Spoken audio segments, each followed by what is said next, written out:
Japan was a chance for me, it was not a choice.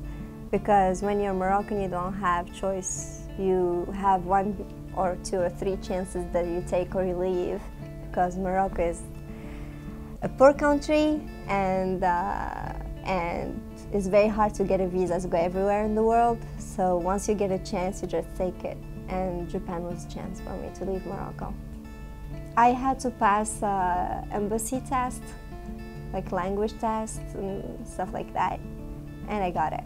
When you come from a traditional family, like my family, then of course you don't have basic rights. You don't have free speech. You're not allowed to laugh at home. You're not allowed to sing at home. You're not allowed to talk to your male classmates. You're not allowed to have boyfriends. You're not allowed to wear tight jeans and stuff like that. Yeah, so many not allowed. I went to my dad and I asked him if I can go to Japan and study Japanese. So he said no, because tradition, and women is not supposed to leave her dad's house until she's married, and women are not supposed to travel outside of the country or something like that, especially if she's alone. Then maybe after 2 days, I left and I went to my grandma's house. I stayed in my grandma's house for 1 year, and I was working at the same time and trying to get some money to buy a plane ticket and come to Japan. And that's how it started. I was getting phone calls from my brothers, like threatening me if I try to come back, they may kill me and stuff like that, but I don't think they would do that because there's jail.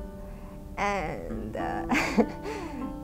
I was getting phone calls from people close to my family, and they were blaming me for leaving and bringing shame upon my dad, who was like respected in the family.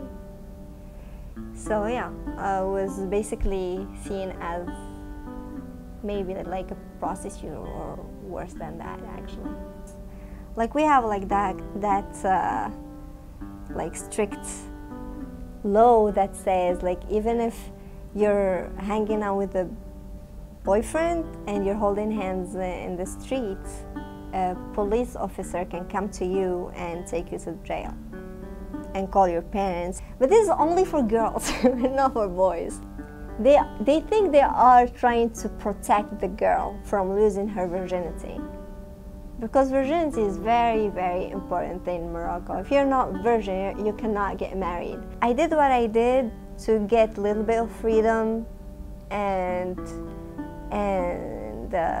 like draw my own destiny and try to be happy, not getting married and with probably someone I don't even know and have children and suffer from, I don't know, domestic violence and stuff like that. I want to to become photojournalist, but not any, just any. I want to be able to cover conflicts like wars and coup d'etat and famine and just like big issues like this, because it's a big injustice in the world.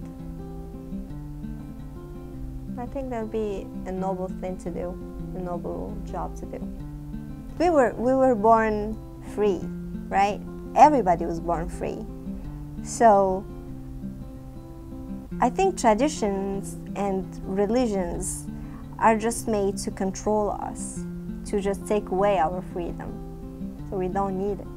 We don't need useless tradition and useless and meaningless religions. The only fear is if something bad happened to my dad, because he's 78 years old now. Other than that, I don't regret leaving, because I've done so many things in my life so far. I mean, some stuff I I am really, really proud of what I've done so far, really. So I could have never done what I've done if I stayed in my dad's house, that's for sure.